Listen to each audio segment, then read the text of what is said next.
బిడ్డలారా, చదువుకున్న లేఖన భాగం పరిశుద్ధ గ్రంథంలో అపోస్తలులైన పౌలు రోమీయులకు రాసిన పత్రిక 1వ అధ్యాయం 24వ వచనం నుండి 28వ వచనం వరకు చదువుకున్నటువంటి భాగంలో ప్రియ దేవుని బిడ్డలారా, అపోస్తలులైన పౌలు రోమా పట్టణంలో ఉన్న సంఘానికి రాస్తున్నటువంటి మాటలు. ఎవరు ఈ రోమా పట్టణంలో ఉన్నటువంటి సంఘం అని చూస్తే, రోమా పట్టణంలో ఉన్నటువంటి సంఘం అనేక శ్రమలను ఓర్చి, శ్రమల కొలిమిలో పుటము వేయబడి సువాసనను వెదజల్లుతున్నటువంటి సంఘం. ఎందుకు ఈ మాట చెప్తున్నానంటే, ఆ దినాలలో పౌలు భక్తుడు బ్రతుకుతున్నటువంటి దినాలలో కానీ ఆ తరువాత కానీ క్రైస్తవ సంఘానికి భయంకరమైన హింస కలిగినది ఏ కాలంలో అని చూస్తే, రోమా చక్రవర్తులే క్రైస్తవ సంఘాన్ని బహుగా హింసించారు. ఆ దినాల్లో మనకున్నట్లుగానే క్రికెట్ స్టేడియాలు ఉన్నట్లుగా, ఫుట్బాల్ స్టేడియాలు ఉన్నట్లుగా రోమా ప్రభుత్వంలో కూడా స్టేడియాలు ఉండేవి. అయితే ఆ స్టేడియాల నిండా ప్రజలు కూడుకునే వాళ్ళు. దేనికంటే, ఇప్పుడు మనమైతే క్రికెట్ చూడటానికి, ఫుట్బాల్ చూడటానికి, హాకీ, ఇంకా లేకపోతే టెన్నిస్ ఇలాంటి ఆటపాటలను చూడటానికి స్టేడియాల్లోనికి వచ్చేవాళ్ళం.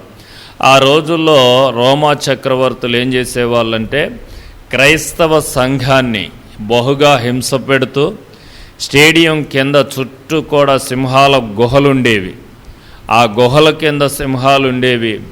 స్టేడియంలో పైన సీట్ల మీద ఆ రోమా ప్రభుత్వంలో ఉన్నటువంటి అధికారులు, ఇంకా అనేక మంది ప్రజలు, రోమీయులు కూర్చుంటూ ఉండేవాళ్ళు.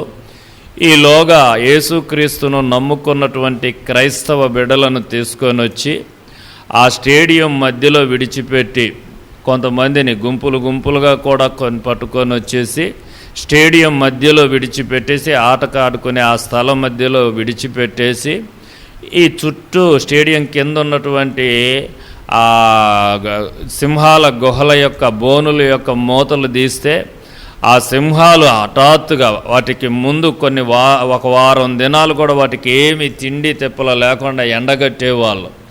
ఆకలితో నకనకలాడుతూ ఉన్నప్పుడు ఆ సింహాలు వచ్చి ఈ క్రైస్తవుల మీద పడి వాటిని చీల్చుకొని తింటా ఉంటే, స్టేడియంలో ఉన్నటువంటి ప్రజలందరూ కూడా కేకలేసి వాళ్ళు పెడబొబ్బలు పెట్టేవాళ్ళు. అబ్బా భలేగుందిరా, వీడిని చూడరా, ఈ అమ్మాయిని చూడరా ఎట జించుతుందో అన్నట్టుగా. అంటే అంత పైశాచిక ఆనందం పొందేటువంటి వాళ్ళు రోమా చక్రవర్తులు. ఇంకా చెప్పాలంటే ప్రియ దేవుని బిడ్డలారా, రోమా చక్రవర్తుల యొక్క ప్యాలెస్లు ఉంటాయి కదా, అంతఃపురాల్లో లైట్లు ఎలగాలంటే ఈ దినాల్లో ఉన్నట్టుగా ఆ రోజుల్లో కరెంట్ లేదు, సోలార్ సిస్టమ్ లేదు, లేకపోతే కరెంట్ సిస్టమ్ లేదు. మనందరికీ తెలుసు, ఎంతమందికి గుర్తుందో కానీ, చిన్నప్పుడు చిన్న కిరోసిన్ బుడ్డి కదా, కిరోసిన్ బుడ్డి పొద్దుగుకేటాలకి ఆ అద్దం చిమ్నీ అంతా శుభ్రంగా తుడిచి అందులో కొద్ది కిరోసిన్ పోసి, ఆ కిరోసిన్ పోసాక ఆ ఒత్తిని వెలిగితే ఆ వెలుగులో మన పనులు చక్కబెట్టుకునేవాళ్ళం. అలాగే అంతఃపురం చుట్టూ దివిటీలు అలా దీపాలు ఎలగాలంటే క్రైస్తవులను ఉన్న పాటున ప్రాణంతోనే వారి చర్మాన్ని ఒలిచి, వారి ఒంటిలో ఉన్న కొవ్వంతా తీసి, ఆ కొవ్వును నూనెగా మార్చి ఆ దీపాలు వెలిగిస్తుండేవాళ్ళు. అంత క్రూరులైనటువంటి వారు రోమా చక్రవర్తులు, రోమా సామ్రాజ్యంలో ఉన్నటువంటి ప్రజలు. అలాంటి భయంకరమైన పరిస్థితుల మధ్యలో, క్రైస్తవ సంఘాన్ని హింసిస్తున్నటువంటి ప్రజల మధ్యలో దేవుడు తన నామ ఘనత కొరకు ఇదే రోమా పట్టణంలో దేవుడు తన కొరకు ఒక సంఘాన్ని ఏర్పాటు చేసుకున్నాడు. హల్లెలూయా. బైబిల్లో ఒక మాట ఉంటుంది, నిశ్చయముగా నీవు సాతాను సింహాసనమున్న చోట నీవు కాపురం చేస్తున్నావు, నీకు శ్రమ కలిగిద్ది, అయినను భయపడమాకు, నేను నీకు తోడుగా ఉన్నాను, నేను నిన్ను విడిపిస్తానని ప్రభువు చెప్పినట్లుగా ఇన్ని భయానకమైన పరిస్థితుల మధ్యలో, ఆ ప్రజలను అలా హింసిస్తున్నటువంటి ప్రజల మధ్యలో, ఆ ప్రాంతంలోనే దేవుని కొరకు ఒక సంఘం ఏర్పాటు చేయబడి, ఆ సంఘాన్ని గురించి బైబిల్లో రాయబడినటువంటి మాట ఏంటంటే, పౌలు భక్తుడు రోమా పత్రికలో రాస్తూ, మీ విశ్వాసము సర్వలోకమందంతటా ప్రచురమవుతా ఉంది. హల్లెలూయా. ఏం ప్రచురం అవుతుంది? పోయిన వారం ఒక ఆయన గురించి చెప్పాను. ఆయనది ఏది ప్రచురమయ్యింది? రాజ్యం అంతా రాత్రి దిన కోరే గుర్తులేదు అయ్యగారా. పోయిన వారం ఎవరి గురించి చెప్పినావు మాకేం తెలుసా? ఏదో నువ్వు చెప్తే ఏం ప్రచురమైంది అయింది? ఒబేదేదేమో ఆశీర్వాదం గురించి దావీదు రాజ్యం అంతా ప్రచురమైంది. రోమా సామ్రాజ్యంలో ఉన్న సంఘం గురించి ఆశీర్వదించబడిన సంఘం అని చెప్పలేదు.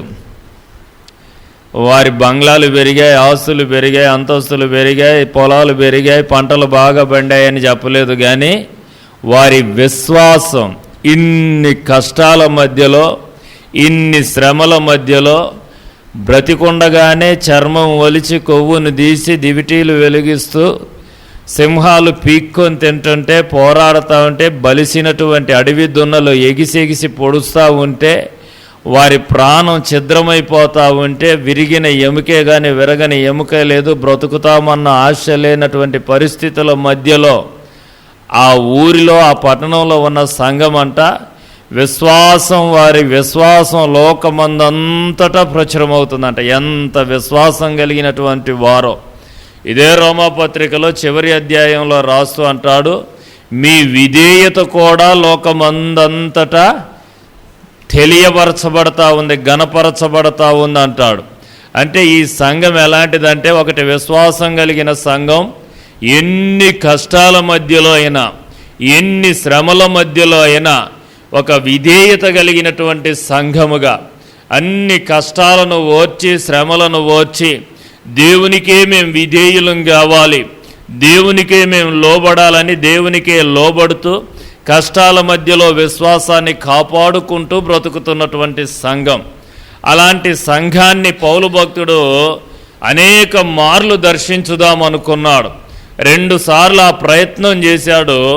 దేవుడు ఎందుకు ఆయనకు ఆ అవకాశం ఇవ్వలేదు? అలాంటి సంఘాన్ని చూడాలి, అలాంటి సంఘంతో మాట్లాడాలి, వారి విశ్వాసాన్ని బలపరచాలి, ఇంకా వారి ద్వారా వారికి ఏదో ఒక ఆత్మ సంబంధమైన వరం ఇవ్వాలని పౌలు భక్తుడు ఆశపడితే దేవుడు ఎందుకో పర్మిషన్ ఇవ్వలేదు, పోలేకపోయాడు. అయితే 3వసారి కూడా ప్రయత్నం చేస్తూ, ఇదిగో రేపు నేను స్పెయిన్ దేశానికి వెళ్ళేటువంటి ప్రయాణం ఒకటి ఉంది, ఆ స్పెయిన్ దేశానికి వెళ్ళేటువంటి మార్గంలో ఒకవేళ దేవుడు అనుగ్రహిస్తే మీ మధ్యలోనికి రావాలని నేను ఆశపడతా ఉన్నాను. ఒకవేళ ఆ టయానికి వచ్చినా రాకపోయినా దానికంటే ముందుగా మీకు ఆత్మ సంబంధమైన వరం ఏదైనా ఇవ్వాలి అని చెప్తూ ఈ పత్రిక రాశాడు. వారి యోగక్షేమాలను కనుక్కుంటూ రాశాడు. మనం చదివినటువంటి భాగంలో 24వ వచనం నుండి 28వ వచనం వరకు మనం చదివినటువంటి భాగంలో నేను ఒక ప్రశ్న అడుగుతున్నాను. ఒక్కసారి మీ బైబిల్కి వెళ్ళి తిరిగి చూడండి. 24, 25, 26, 27, 28 వచనాలు. మళ్ళొక్క 2 నిమిషాలు నేను మీకు టైం ఇస్తాను. చదవగలిగిన వాళ్ళందరూ చదవండి. పెద్దగా ఏం చదవద్దు, మీరే చదువుకోండి, మీ లోపల చదువుకోండి. చదువుకున్నాక నేను ఒక ప్రశ్న అడుగుతాను, ఆ ప్రశ్నకు మీరు సమాధానం చెప్పాలి. చదవండి. అయిపోయిన వాళ్ళు అయిపోయింది అయ్యగారని ఒక మాట అనండి పైకి. పేరు పెట్టి మిమ్మల్ని పిలవను, మీరే చెప్పాలని అనను. 24వ వచనం, 25వ వచనం, 26, 27, 28వ వచనం దాకా చదువు రాని వాళ్ళు అనుకుంటారా మేము ఎంత మేలు పడ్డవరా నాయన, చదువు రాకపోవటం మూలంగా అయ్యగారికి మాకు మమ్మల్ని ఏమి అడగడు అనుకుంటున్నారు. హల్లెలూయా. అంతేనమ్మా? అందుకే సంతోషంగా ఉన్నావు. అయ్యిందా?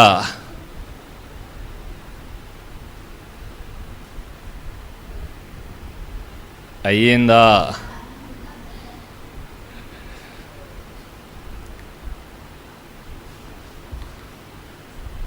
ఈ 5 వచనాల్లో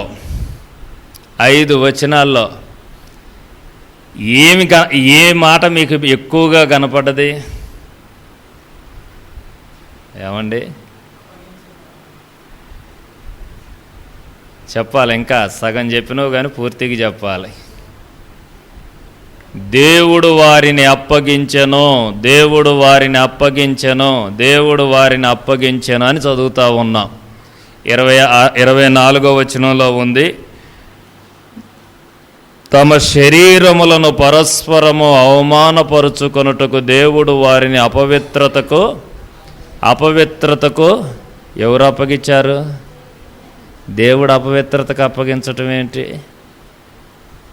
26వ వచనంలో ఉంది, అందువలన దేవుడు తుచ్చమైన అభిలాషలకు వారిని అప్పగించెను.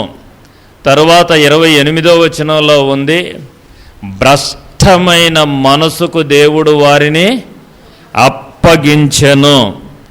దేవుని పిల్లలారా, జాగ్రత్తగా గమనించండి. దేవుడు పరిశుద్ధుడు. ఇంకా చెప్పాలంటే దేవుడు పాపంలో పడకుండా మనల్ని కాపాడే దేవుడు. అవునంటారా కాదంటారా? అవునా కాదా? ఏదో ఒకటి చెప్పండి. పాపంలోకి ఆయన అప్పగిస్తాడా? పాపంలో పడకుండా కాపాడతాడా? నిన్ను కాపాడువాడు కొనుకడు, నిద్రపోడు. ఏం కాపాడుతాడు? కీడు రాకుండా కాపాడటం ఒకటేనా? సైతాన్ నుంచి కాపాడటం ఒకటేనా? లేకపోతే రోగం రాకుండా కాపాడటమేనా? ఇబ్బందులు రాకుండా కాపాడటమేనా? వీటన్నిటికీ మించి పాపంలో పడకుండా తన పిల్లలను కాపాడే దేవుడు ఆయన. అవునంటారా కాదంటారా? మీకు అర్థం కావాలంటే మరొక మాట నేను మీకు జ్ఞాపకం చేస్తాను. చూడండి, పరిశుద్ధ గ్రంథంలో ఆదికాండం 20వ అధ్యాయం 8వ వచనం చదువుకుందాం. ఆదికాండం 20వ అధ్యాయం 8వ వచనం చదువుదాం. క్షమించండి, 6వ వచనం చదువుదాం.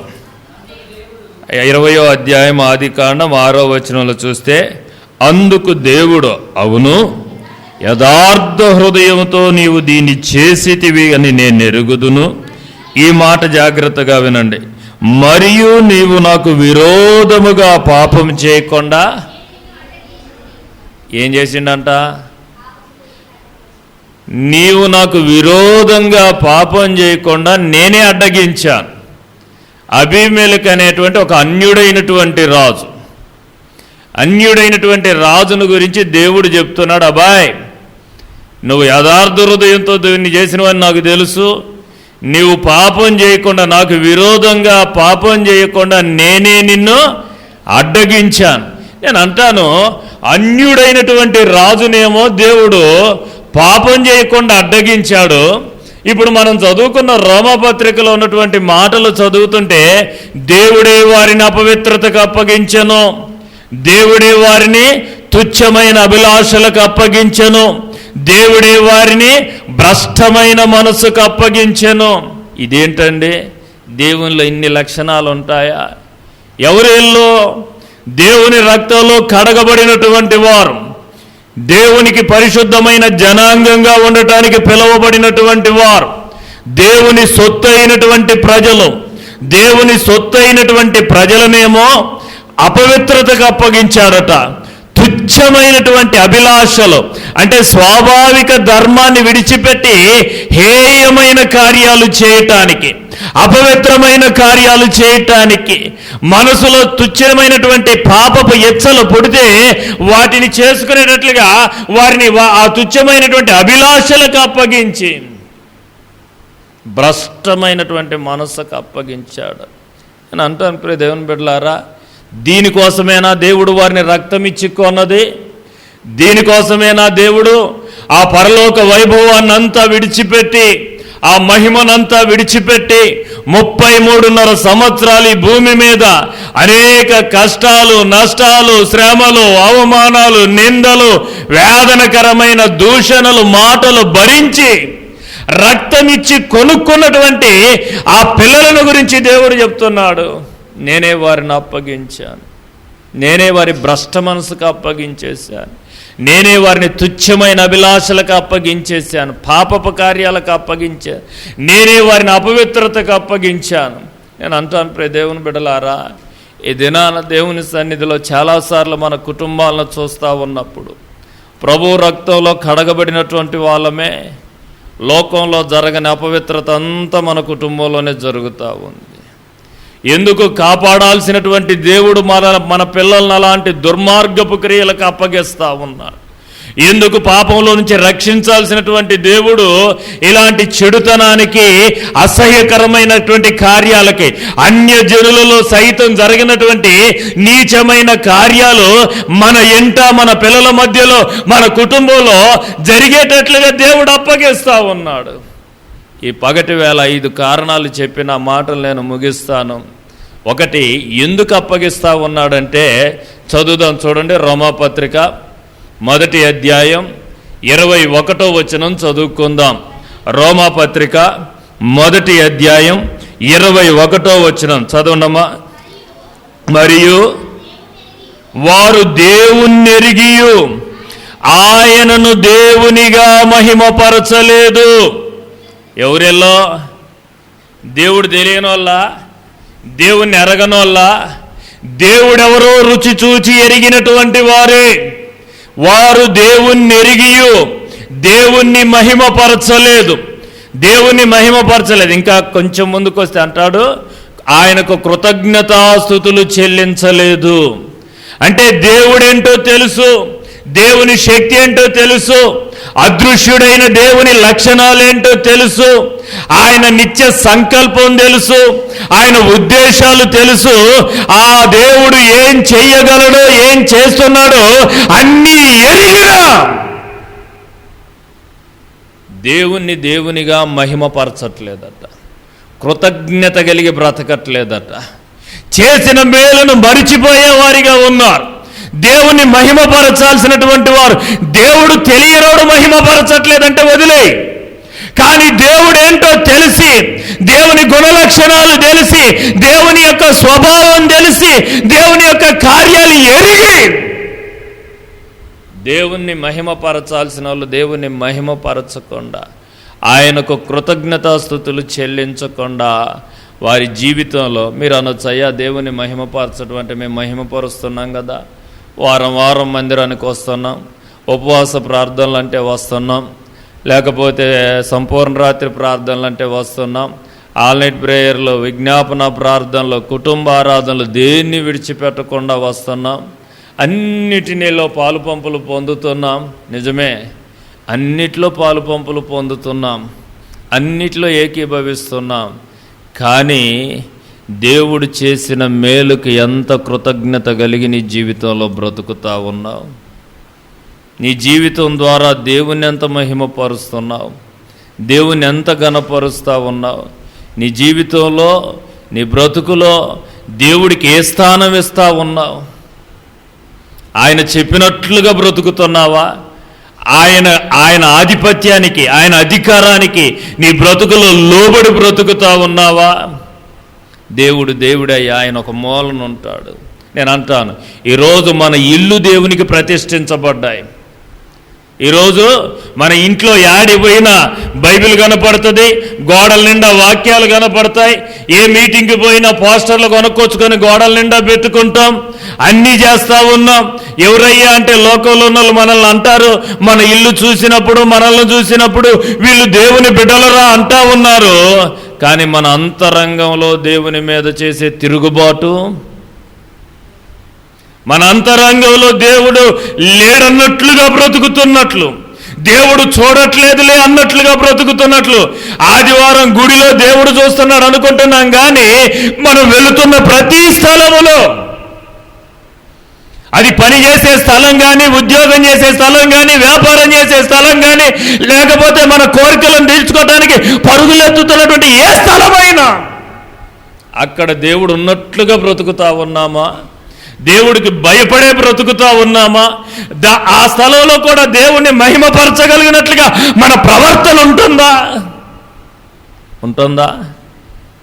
దేవుని పిల్లలారా, దేవుడు సర్వాంతర్యామి.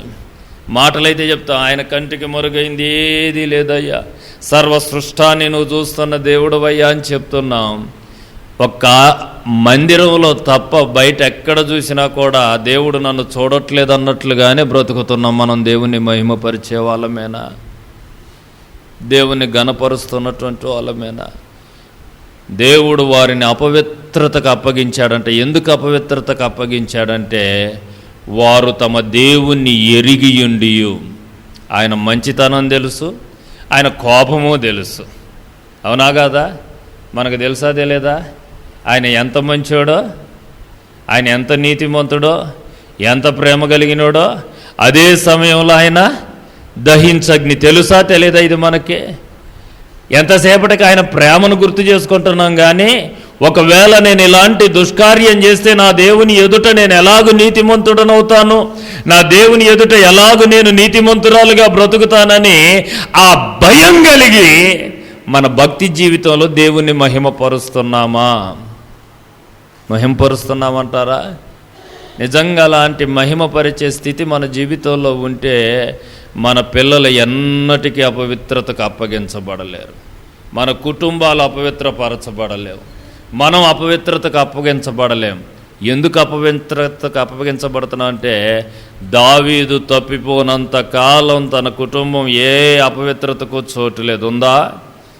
దావీదు దేవుని భయం వెంటాడినంత కాలం, దేవునికి లోబడినంత కాలం, ఆయన చూస్తున్నాడన్న భయం వెంటాడినంత కాలం ఏ పిల్లల్లో కూడా అపవిత్రుడనేవాడు ఒక్కడూ లేడు. అప్పుడు లేడా అమ్నోను, అప్పుడు లేడా అబ్షాలోము, అప్పుడు లేడా అదోనియా? వాళ్ళందరూ ఉన్నోళ్ళే, వాళ్ళకి ఏ అపవిత్రత తెలియదు. ఎప్పుడు దావీదు దేవుడు చూడటం లేదేలే అనుకొని చేయరాని నీచమైన కార్యం చేసి దానిని దాచిపెట్టుకోవడానికి అపవిత్రతకు చోటిచ్చాడో, ఆ తర్వాత అమ్మోను బయలుదేరాడు, అబ్షాలోం బయలుదేరాడు, అదోనియా బయలుదేరాడు. భయంకరమైన భ్రష్టత్వం ఆ కుటుంబం ఎందుకు దేవుడు అప్పగించాడయ్యా అంటే, దేవుని చిత్తం ఎరిగిన దావీదు తప్పిపోవటాన్ని బట్టి.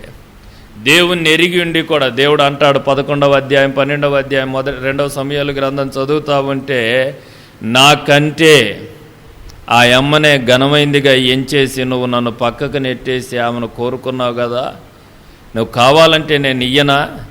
అయితే నా మాటను పక్కన పెట్టేసి కోరుకున్నావు కదా, తెచ్చి దాసేసుకున్నావు కదా పాపాన్ని, ఇది మొదలుకొని నీ ఇంట పోరాటాలు అన్నాడు దేవుడు. హల్లెలూయా. ఇంకొక మాట అంటాడు అక్కడ, ఏమంటాడో తెలుసా? ఈ కార్యం చేసి యెహోవా శత్రువులు ఆయన నామాన్ని దూషించటానికి నీవు హేతువు కలగజేశావు, కారణమైపోయావు. దేవునంటే నిన్ను చూసి యెహోవా నామాన్ని, నన్ను పరిశుద్ధపరిచారు నేటి వరకు ప్రజలు. నిన్ను చూసి నన్ను గూర్చి ఆయన గొప్ప దేవుడని పలికారు. ఎప్పుడైతే ఇలాంటి దుష్కార్యం చేశారో ఇప్పుడు నా శత్రువులందరూ ఏమంటారో తెలుసా? ఇదిగో ఆ దేవుడు అదే నేర్పించాడు వాళ్ళకి, ఆ దేవుడు దావీదుకి అదే నేర్పించాడు. నమ్మకమైన ఊరియా భార్యను తెచ్చి ఇంట్లో ఉంచుకోమన్నాడు. చూసినవా ఆ దేవుడు ఏమి నేర్పించాడు అని. ఈరోజు మనల్ని చూసి అంటలే, మనం ఒక్క తప్పు చేస్తామా ఆ మందిరానికి పోయి నేర్చుకునేది అదేనా? మీ దేవుడు నేర్పిస్తుంది అదేనా? ఎందుకు ఈ అపవిత్రతకు అప్పగించబడే దుస్థితి మన పిల్లల కంటే, దేవుని ఎరిగియుండియు ఆయనను మహిమపరచకుండా చేసిన మేలు మరిచిపోయి, చేసినటువంటి మేలు మరిచిపోయి ఎన్నో కీడుల నుండి నిన్ను తప్పించి, ఎన్నో ఆపదల నుంచి నిన్ను విడిపించి, ఎన్నో భయానకమైన పరిస్థితుల నుంచి నిన్ను రక్షించి, ఆయన సొత్తైన ప్రజలుగా చేసుకొని నీ దేహంలో ఆయన మహిమపరచబడాలని ఆశ కలిగి దేవుడు నీ కొరకు తన్ను తాను అప్పగించుకుంటే, ఈరోజు నీ దేహంతో ఎవరు మహిమపరచబడుతున్నారు? నీ కుటుంబం ద్వారా ఎవరు మహిమపరచబడుతున్నారు? చేసిన మేలు మరిచిపోయి. మరలా జ్ఞాపకం చేస్తున్నా, మనిషిగా పాపానికి దూరం అయిపోయి ఆ మనసులో పాపం ఇంకా ఏలుబడి చేస్తానే ఉంది. హృదయంలో ఆ పాపం ఏలుబడి చేస్తానే ఉంది. ఎన్నోసార్లు చెప్పాను, లోతు కుటుంబం సొదొమ గొమొర్రాకి దూరం అయ్యింది, కానీ ఆ పాపం మాత్రం వారికి దూరం కాలే. ఏడుంది ఆ పాపం? ఆ మనసుల్లోనే ఉండిపోయింది, మనసుల్లో పెనేసుకొని పోయింది. నేను అంటాను, సొదొమ గొమొర్రాలో ఉన్నప్పుడు వాళ్ళు పాపాత్ములు కాదు. ఉందాలల్లా పాపం? సొదొమ గొమొర్రాలో ఉన్నప్పుడు లోతు భార్యలో కానీ లోతు పిల్లల్లో కానీ అలాంటి పాపపు ఆశలు లేవు, పాపపు ఇచ్చలు లేవు, పాపపు కోరికలు లేవు. కానీ సొదొమ గొమొర్రా నుండి బయటికి వచ్చిన తరువాత దేవుడు కోరుకున్న పరిశుద్ధ పర్వతం మీద బ్రతుకుతా ఉన్న లోపల అంతరంగంలో దాచబడినటువంటి ఆ పాపం అప్పుడు బయటకు వస్తూ ఉంది. నేను అంటాను, దేవుని పిల్లలారా, దేవుని సన్నిధిలో మనసులో ఉన్న పాపాన్ని చంపేసుకోకుండా, హృదయంలో ఉన్న తిరుగుబాటును చంపేసుకోకుండా, ఎన్ని ఆదివారపు ఆరాధనలు, ఉపవాస ప్రార్థనలు, విజ్ఞాపన ప్రార్థనలు, ప్రొబ్బల్ల ఆరాధనలు, లేకపోతే ఇంకెక్కడ కోటమంటే అక్కడికి పరుగులెత్తుకుంటా పోయినా మనం దేవుణ్ణి మహిమపరుస్తున్నాం అనుకుంటున్నాం లోకానికి బయట కనపడటానికి. కానీ మన హృదయాంతరంగంలో, ఆంతర్యంలో ఉన్న చెడుతనం అది దేవునికి ఆయాసకరంగా ఉండటాన్ని బట్టి దావీదుని గురించి చెప్తాను, నేనే అప్పగించేశాను వాళ్ళని అపవిత్రతకి. దావీదు తప్పిపోతేనే దావీదు కుటుంబం అపవిత్రపరచబడ్డది, దేవుడే అప్పగించేశాడు. నా దేవుని పిల్లారా, దైవజనునిగా జ్ఞాపకం చేస్తున్నాను, నీ కుటుంబం అపవిత్రతకు అప్పగించబడకుండా ఉండాలంటే నువ్వు దేవుణ్ణి మహిమపరిచే వ్యక్తిగా ఉండాలి. పాట పాడో, ఆరాధన చేసో, లేకపోతే వాయిద్యాలు వాయించేసో, పందిరంలో పరిచర్య చేసో మహిమపరచటం కాదు. ఎక్కడ దేవుడున్నాడని ఎలా బతుకుతున్నావో, నువ్వు ఎక్కడున్నా దేవుడు నన్ను చూస్తున్నాడని బ్రతకటం నేర్చుకోవాలి. ఆయన నన్ను రక్తం పెట్టి కొన్నాడు, ఆయన ఎదుట నేను నీతిమంతునిగా బ్రతకాలి, ఆయన ఎదుట నీతిమంతురాలుగా బ్రతకాలన్న తపన నీ జీవితంలో కలిగి నువ్వు బ్రతకగలిగితే, యోసేపు అలాగూ బ్రతికాడు గనుకే యోసేపును దేవుడు అపవిత్రతకు అప్పగించలే. ఎన్ని శోధనలు వచ్చిన అన్నిట్లో నుండి దేవుడు తప్పించుకుంటూ వచ్చాడు. ఎన్ని బాధకరమైన పరిస్థితులు ఆయన జీవితంలోకి వచ్చిన వాటన్నిటిలో నుండి విడిపించుకుంటూ, తప్పించుకుంటూ, సంరక్షించుకుంటూ ఆయన ఉన్నతమైన స్థితికి తీసుకొని వచ్చాడు.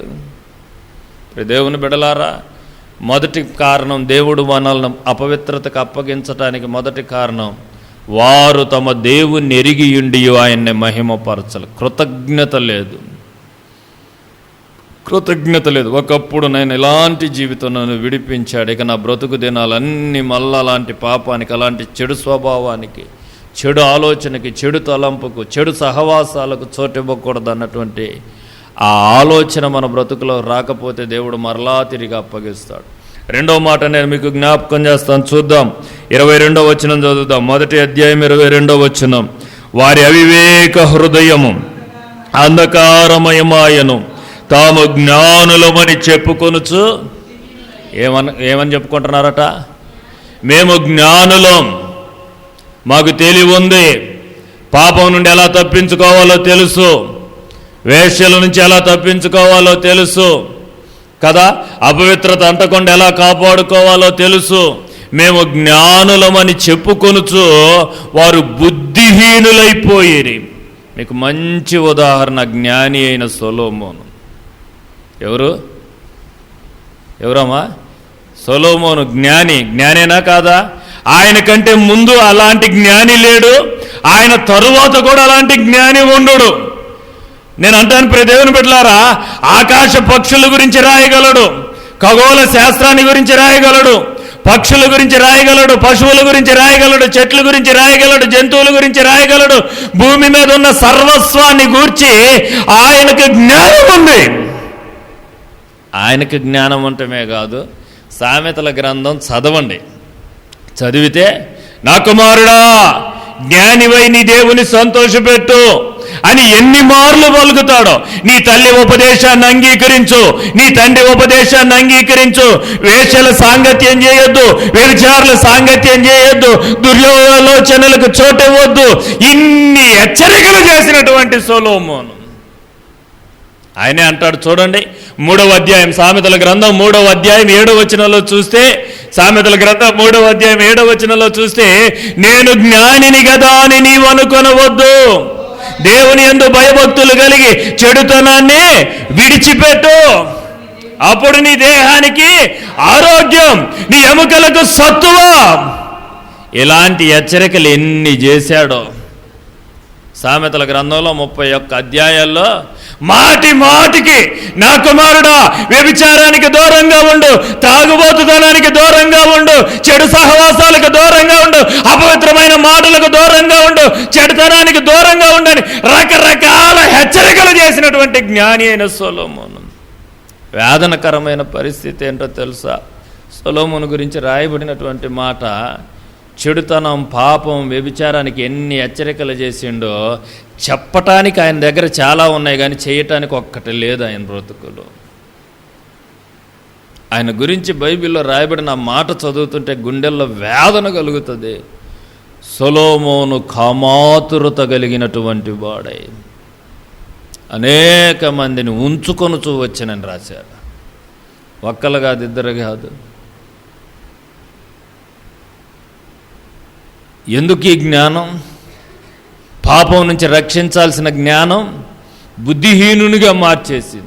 10 మందికి చెప్పటానికి పనికొచ్చింది, కానీ తను తాను కాపాడుకోలేనటువంటి స్థితి, తను తాను భద్రపరుచుకోలేనటువంటి స్థితి. నా ప్రియ దేవుని పిల్లలారా, ఈ మధ్యాహ్నం దైవజనునిగా జ్ఞాపకం చేస్తున్నా. దేవుడు ఒక్కసారి మాట్లాడాడు, 2 సార్లు మాట్లాడాడు సొలొమోనుతో. ఇక వెంటలేదనుకొని దేవుడు అప్పగించేశాడట.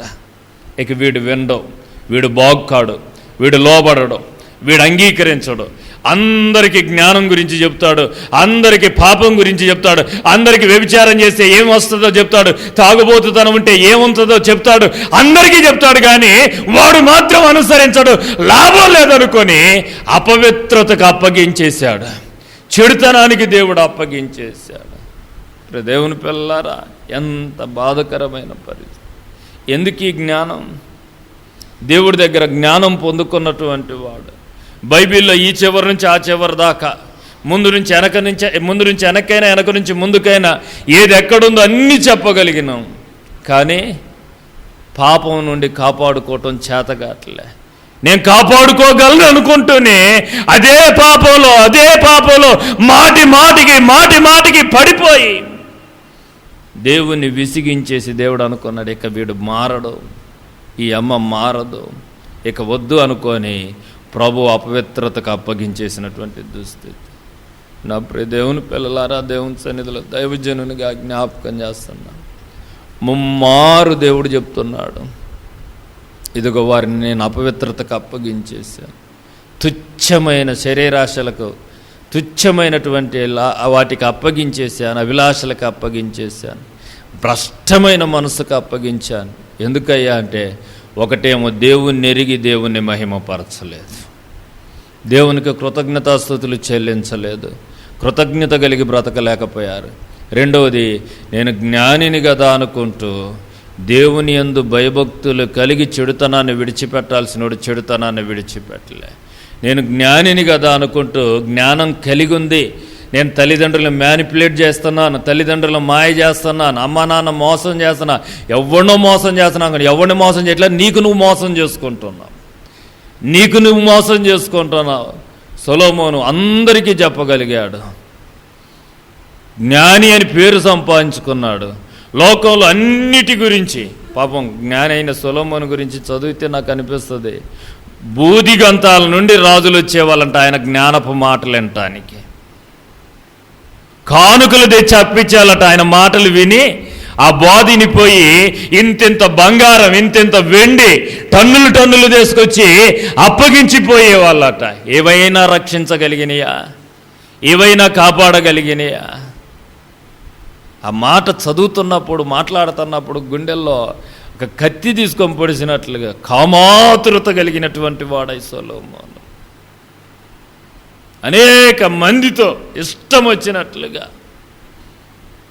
ఇంత దౌర్భాగ్యం, ఎన్ని హెచ్చరికలు చేశాడు. యవనుడా, యవనస్తురాలా, ఇదిగో అలాంటి ఛాయలకు పోమాకు, సంధ్య చీకట్లో తిరగమాకు, ఆ వ్యభిచార స్త్రీ ఉండే చందుకు పోమాకు, తుదకు నీ మాంసం క్షీణించిపోతే, నీ ఎముకలు కరిగిపోతాయి, ఇలాంటి పరిస్థితులు వస్తాయి, జాగ్రత్త జాగ్రత్త జాగ్రత్త అని చెప్పినటువంటి వాడు.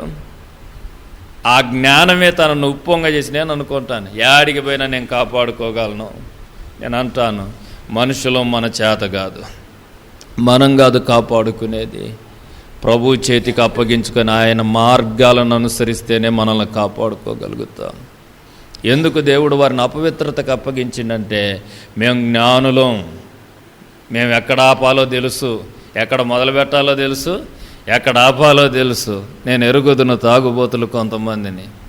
ఆరంభంలోనే చెప్పాను, నాయన ఎందుకు ఇలాంటి పనికి పోతున్నారంటే, అయ్యగారా ఇదెంత కావాలనుకుంటే ఇప్పటి నుంచి మానేయను అన్నాడు. ఇప్పుడు పోయి అడుగుతుంటే అంటున్నాడు, ఇక వద్దులే గారు దాని గురించి ఎత్తం మాకు. మనిషి చేతిలో ఇంత సామర్థ్యం ఉంటే దేవుడు ఎందుకు మనకి? దేవుని సహాయాన్ని అడుక్కోవాల్సినటువంటి మనం, అయ్యా నా చేత కాదయ్యా, ఈ మార్గంలో పోతున్నాను, ఏ పాపం నాకు అంటకుండా నన్ను కాపాడటానికి నాకు జ్ఞానం ఇయ్యి, నాకు తెలివి ఇయ్యి, పాపం నుంచి పారిపోయే మనసు ఇయ్యి అడగకోవటానికి బదులుగా లోకంలోకి పోతే జ్ఞానం వచ్చిద్దని, అక్కడ కూర్చుంటే ఎక్కడ కూర్చుంటే జ్ఞానం వచ్చిద్ది అనుకొని పోయి తెలియకుండానే ఉచ్చుల్లో చిక్కుని దేవుడు కూడా ఒకసారి చూస్తాడు, 2 సార్లు చూస్తాడు, ఒకసారి హెచ్చరిస్తాడు, 2 సార్లు హెచ్చరిస్తాడు. సొలొమోను 2 మార్లు తన సేవకుని పంపించి హెచ్చరిక చేశాడు. దేవుడు హెచ్చరిక చేస్తే వినలేదు, ఇక పో అని వదిలిపెట్టేశాడు. ఇక అపవిత్రతకు అప్పగిచ్చేస్తే సొలొమోనుకు పట్టిన దుర్గతి మనం ఎరుగుదాం. దేవుని పిల్లలారా, దేవుని సన్నిధిలో దైవజనునిగా జ్ఞాపకం చేస్తున్నా. 3వ మాట చదువుదాం, చూడండి. 3వ మాట 23వ వచనం చదువుదాం. రోమాపత్రిక 1వ అధ్యాయం 23వ వచనం. వారు అక్షయుడగు దేవుని మహిమను క్షయమైపోయి ప్రతిమా స్వరూపంగా. అక్షయుడు అనే మాటకు అర్థం ఏంటంటే అంతం లేనివాడు, నాశనం లేనటువంటి వాడు. నాశనం లేనటువంటి దేవుని యొక్క మహిమనట క్షయమైపోయే మనుషుల యొక్కయో, చతుష్పాద జంతువుల యొక్కయో, పురుగుల యొక్కయో, ఇంకా ఆకాశ పక్షుల యొక్కయో ప్రతిమలకు మార్చారు. ఎవరు? వారు అపవిత్రతకు అప్పగించబడటానికి 3వ కారణం ఏంటంటే అక్షయుడైనటువంటి దేవుని మహిమను. ఈరోజు చాలామంది క్రైస్తవుల మధ్యలో ఉన్న రోగం ఏంటో తెలుసా? ఈ అయ్యగారి దగ్గర లేదు, ఆ అయ్యగారి దగ్గర ఉంది. ఈ గుళ్ళో లేదు, ఆ గుళ్ళో ఉంది. ఈ ఊర్లో జరగట్లేదు, ఆ ఊర్లో జరుగుతుంది. ఆయన టీవీలోనో వీడియోల్లోనో చేస్తూనే చూసి అర్రులు దాచిన వారమై పరిగెత్తిపోతా ఉన్నాం. దేవుని మహిమపరచడానికి బదులుగా మనుషుల వైపు, ఊర్ల వైపు, మందిరాల వైపు, ప్రతిమల వైపు వాటికి మహిమనిచ్చేస్తూ వాటి తట్టు తిప్పేసి దేవుణ్ణి మర్చిపోయినాం, దేవుని మహిమపరచటం మర్చిపోయినాం. మరలా జ్ఞాపకం చేస్తున్నాను, మనుష్యుడు ఎంత గొప్పోడైనా వాడు బలహీనుడే. అవునా కాదా? పౌలు శీల వాక్యం చెప్తామంటే మనమైతే ఏం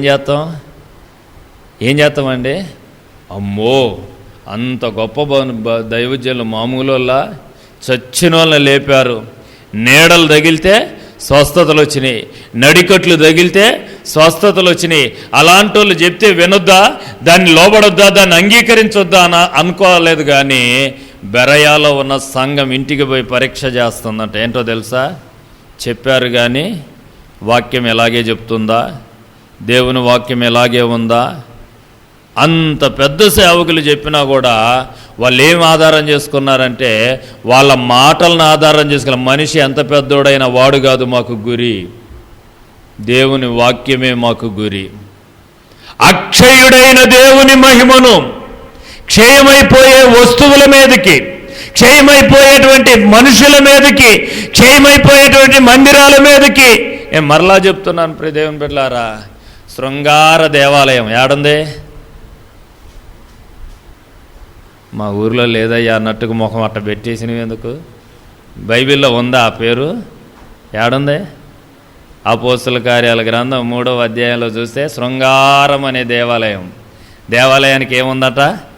శృంగారం అంటే చక్కగా అలంకరించబడినది అని అర్థం. దాదాపు 46 సంవత్సరాలు హెరోదు కట్టాడు ఆ మందిరాన్ని. ఆ మందిరం, ఆ డెకరేషన్, దాన్ని కట్టడం, ఆ కట్టడాల యొక్క వైభవం అంతా చూసి ప్రజలు అనుకుంటున్నారు, అబ్బా జీవితంలో ఇది చూసి చచ్చిపోతే చాలరా అన్నట్టుగా ఉంది ఆ మందిరం. కానీ ఏం ఉపయోగం? కుంటోడికి కాళ్ళు ఇచ్చిందే? 18 సంవత్సరాల నుంచి నడుము వంగిపోయిన స్త్రీని ఏమన్నా బాగు చేసిందే ఆ మందిరం? బాగు చేసిందే? ఏమండి, ఆ మందిరంలోనే ఉందగా. 40 సంవత్సరాల దాకా ఆ మెట్ల కాడే కూర్చొని ఉండేవాడు. ఎవడు? కుంటోడు. పుట్టింది మొదలుకొని కుంటోడు ఆడే ఉండేవాడుగా. మందిరం ఏమన్నా రక్షించిందా? మందిరం వాడిని ఏమన్నా స్వస్థపరిచిందా? ఇంకా చెప్పాలంటే ఆ మందిరం ఎట్లాగుందో తెలుసా? యేసయ్య తాడు తీసుకొని పెనేసుకొని కొరడాలు చేసేసి నా తండ్రి ఆలయం, ప్రార్థనా మందిరం, కానీ మీరు దాన్ని దొంగల గుహగా మార్చారు కదరా, వ్యాపారపు టిల్లుగా మార్చేశారు కదరా అని కోపం తెప్పించింది ఆ మందిరం ఆయనకి. హల్లెలూయా. దేవుని పిల్లలారా, దేవుని సన్నిధిలో దైవజనునిగా జ్ఞాపకం చేస్తూ ఉన్నాం. క్షయమైపోయే వస్తువులకు కాదు మనం మహిమ ఇవ్వాల్సింది, క్షయమైపోయే మనిషికి కాదు.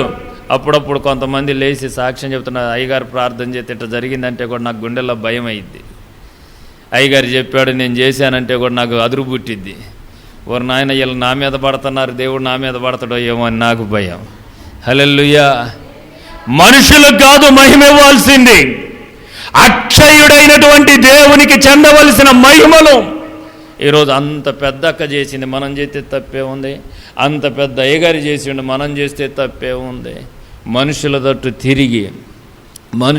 తిరిగి మనుషుల మహిమను వెతుకులాడుతూ, లేకపోతే స్థలాలకు మహిమనిస్తూ దేవుని కోపాన్ని తెచ్చుకొని అపవిత్రతకు అప్పగించబడుతున్న దుస్థితి. దేవుని మహిమపరచాల్సిన వాళ్ళు మనుషులను మహిమపరుస్తూ, అయ్యగారు లేకపోతే మందిరం లేకపోతే స్థలం, అంత పెద్ద అయ్యగారు, అది ఇది అనుకుంటా అక్షయమైపోయే వాటికన్నిటికీ మహిమను చెల్లిస్తూ నష్టపోతున్న దుస్థితి. ఎంత వేదనకరమైన పరిస్థితి అంటే దేవుని బిడ్డలారా, ఒక్కొక్క రోజు సెల్లులో చూస్తూ ఉన్నప్పుడు జరుగుతున్న పరిస్థితులు చూస్తున్నప్పుడు గుండె పగిలిపోతున్నటువంటి స్థితి. గత రాత్రి నేను ఒక వీడియో చూశాను. అయ్యగారు ఇప్పుడు బాగా ప్రోగ్రాములు బాగా జరుగుతున్నాయి కదా వీడియోలలో, యూట్యూబ్లలో. టచ్ అంటే చాలు దెయ్యాలు గడగడలాడటం, కేకలేయటం, ఆ స్వస్థతలు జరగటం, పేర్లు పెట్టి పిలవటం. ఆ టచ్ లాంటి అయ్యగారే, ఒక పెద్ద అయ్యగారే, సామాన్యుడు కాదు. రాత్రి నేను చూస్తూ ఉన్నప్పుడు కంగు తినిపోయినా. ఒక దెయ్యం పట్టిన దాన్ని తీసుకొచ్చారు, ఇద్దరు పట్టుకున్నారు, అది ఆడు నిలబడ్డది. ఈ అయ్యగారు ఏడున్నాడో అది అంటా ఉంది, నీ సంగతి అంతా నాకు తెలుసు, నా సంగతి అంతా తెలుసా అని ఈ అయ్యగారు నవ్వుకుంటుండు. నీలాంటి వాళ్ళు చాలామందిని చూసిన పబ్లిక్ మీటింగు నాకు సిగ్గనిపించింది. దీన్ని కూడా వీడియో తీసి యూట్యూబ్లో ఎట్లా అప్లోడ్ చేసిండ్రా, పిచ్చి పట్టింది, అది దెయ్యం పట్టింది ఈ అయ్యగారికి అనిపించింది. ఆ దెయ్యం అంటుంది అయ్యగారిని, నీ సంగతి ఏనేమో టచ్ అంటా ఉండు, దెయ్యమా వెళ్ళిపో అంటే అది అంటుంది, నీ సంగతి అంతా నాకు తెలుసు, నీలాంటి వాళ్ళు చాలామందిని చూసిన, నేను నీకు భయపడను అంటే, నాకు భయపడవా అంటే నేను భయపడను అని అది ఎదురు తిరిగి గద్దెత్తా ఉంది. ఎంత దౌర్భాగ్యపు స్థితి. ఇలాంటి వాళ్ళ కాడికి పరుగులెత్తుకొని మనం వెళ్ళిపోతా ఉన్నాం. అలాంటి అయ్యగారులతో పిలిపించి ప్రార్థనలు చేయించుకుంటున్నాం. నేను అంటాను, వాళ్ళని విమర్శించట్లేదు. మనుష్యుడు ఎంతటోడైనా బలహీనుడు, మనుష్యుడికి కాదు మనం మహిమ ఇవ్వాల్సింది. అక్షయుడైన దేవుని మహిమకు, దేవుని మాత్రమే మనం గుర్తుపెట్టుకోవాలి, ఆయన వైపు మాత్రమే చూడాలి. వీళ్ళ మూడవ కారణం ఎందుకయ్యా దేవుని కోపం, దేవుడు వారిని అపవిత్రతకు అప్పగించేశాడంటే మనిషిని మహిమపరచడం నేర్చుకున్నారు, కానీ మనిషిని సృష్టించిన సృష్టికర్త వైపు చూడటం మర్చిపోయారు. నేను ఒక మాట చెప్పనా, బిలామును ఒకప్పుడు దేవుని బోరేనా కాదా, ఆయన నోట నుండి ఏది వస్తే అలా జరిగిపోయేది. బైబిల్ ఇద్దరు వ్యక్తుల గురించే నాకు కనపడతా ఉంటుంది. అహీతోపెల్ అనేటువంటి ఇంకొకటి కనపడతాడు దావీదు కాలంలో. అహీతోపెల్ నోట నుండి ఏ ఆలోచన వస్తే దావీదు కానీ అబ్షాలోము కానీ వారు కూడా అనుకునే వాళ్ళంటే ఏమనంటే ఇది దేవుని ఆలోచనే, అలాగే తీసుకునేవాళ్ళు, అలాగే చేస్తూ ఉండేవాళ్ళు. నేను అంటాను దేవుని బిడ్డలారా, బిలామును ఆశ్రయించిన బాలాక్ ఏమైపోయాడు? ఇశ్రాయేలీల ఎదుట నిలబడలేక పాడైపోయాడు. హల్లెలూయా, అవునా కదా? అహీతోపెల్ని ఆశ్రయించినటువంటి ఆ అబ్షాలోము ఏమైపోయాడయ్యా అంటే మస్తకి వృక్షానికి, ఆకాశానికి భూమికి మధ్యలో వేలాడుతూ గాడిద వాడి కింద నుంచి పోతే ఆ మస్తకి వృక్షం ఆ చెట్లు కొమ్మలు పట్టుకుంటే, వాడి జుట్టును పట్టుకుంటే ఆకాశానికి భూమికి మధ్యలో వేలాడుతూ ప్రాణం పోగొట్టుకున్నాడు. నేను ఎందుకు ఈ మాట చెప్తానంటే వారు మనుషులే, దేవుడు వాడుకుంటే వాడబడ్డారు, అంతేగాని ఆ మనుషుల వైపు చూడకూడదు. మనం ఆ ప్రాంతాల పేర్లో లేకపోతే మందిరాల వైపు కాదు, కానీ మనం ఎవరిని మహింపరచాలంటే ప్రభు ఆయన అక్షయుడు, ఆయన వైపే మనం చూడటం నేర్చుకోవాలి. మరలా చెప్తున్నాను, అయ్యగారు ప్రార్థన చేస్తే, అయ్యగారు చెప్తే ఇవి కాదు మనకు కావాల్సింది. ప్రభు కనికరించాడు ఆయన మనల్ని, ఆయన వైపు చూస్తే మనం దేవుని సన్నిధిలో కోపాన్ని కొని తెచ్చుకోం. 3 మాటలు. ఒకటి ఏందట, దేవుని ఎరిగి దేవుని మహిమపరచ. దేవుడు ఎవరో తెలియక కాదు మహిమపరచండి, దేవుడు ఏంటో తెలుసు. ఆయన ప్రేమ తెలుసు, ఆయన కోపం తెలుసు, ఆయన నీతి తెలుసు, ఆయన న్యాయం కూడా తెలుసు. అయినా ఆయన్ని మహిమపరచలేదు. రెండవది, తాము జ్ఞానులం అనుకుంటూ బుద్ధిహీనులైపోయారు. మూడవది, దేవుని సన్నిధిలో అక్షయుడైన దేవుని మహిమను క్షయమైపోయే వస్తువులకు అప్పగించేసి కోపాన్ని తెచ్చుకున్నారు. 4వ మాట మీకు జ్ఞాపకం చేస్తాను, చూద్దాం. పరిశుద్ధ గ్రంథంలో 26వ వచనం చదువుకుందాం. క్షమించండి, 25వ వచనం చదువుదాం.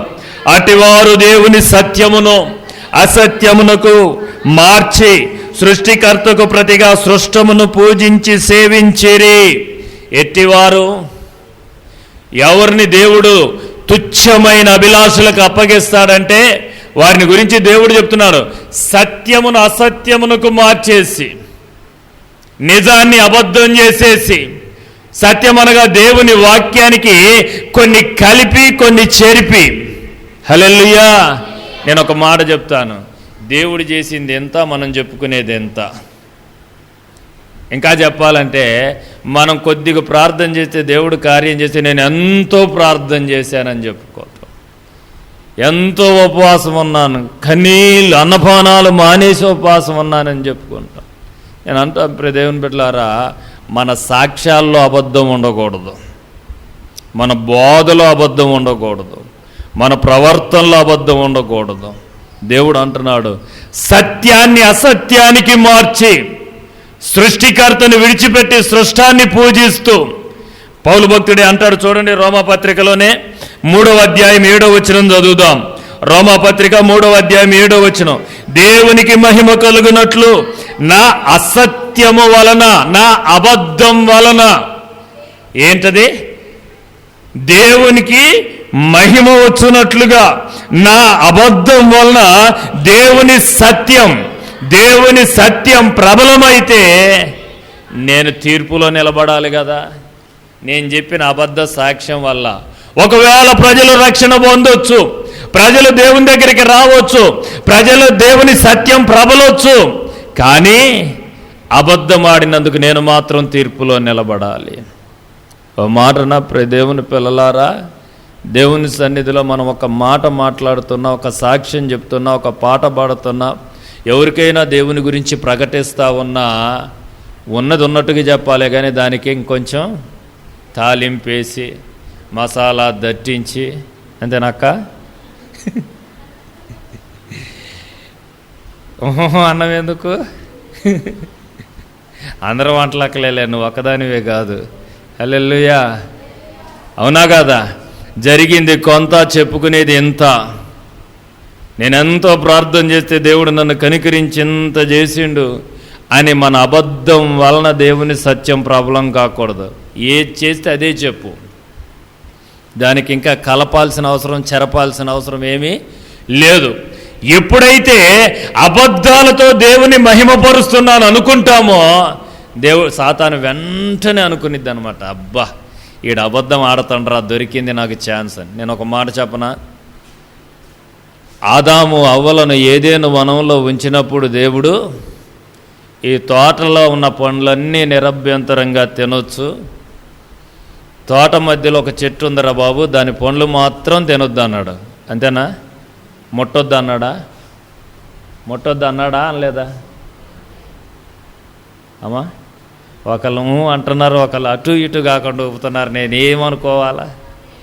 అనలేదు. అంతే, గట్టిగా చెప్పు. మరి ఎందుకు అంత భయంగా చెబుతున్నావు? మైకు పగిలిపోయేటట్టు చెప్పాలి నాకన్నా గట్టిగా. ఏమన్నాడు ఆయన? తినుదినాన చస్తావన్నాడు. ముట్టుకుంటే చావో, చూస్తే చావో. సాతానమ్మ వచ్చేసింది, సర్పం చక్కగా కూర్చుంది. ఇది నిజమా అంటే ఏంటక్క అంటే చెప్తుంది, తినొద్దన్నాడంటగా, తింటే చేస్తామన్నాడంటగా. ఈ అమ్మ ఏమన్నదో తెలుసా? ముట్టొద్దు కూడా అన్నాడు. అన్నదే అనలేదా? ముట్టొద్దు, తినొద్దు అన్నాడు.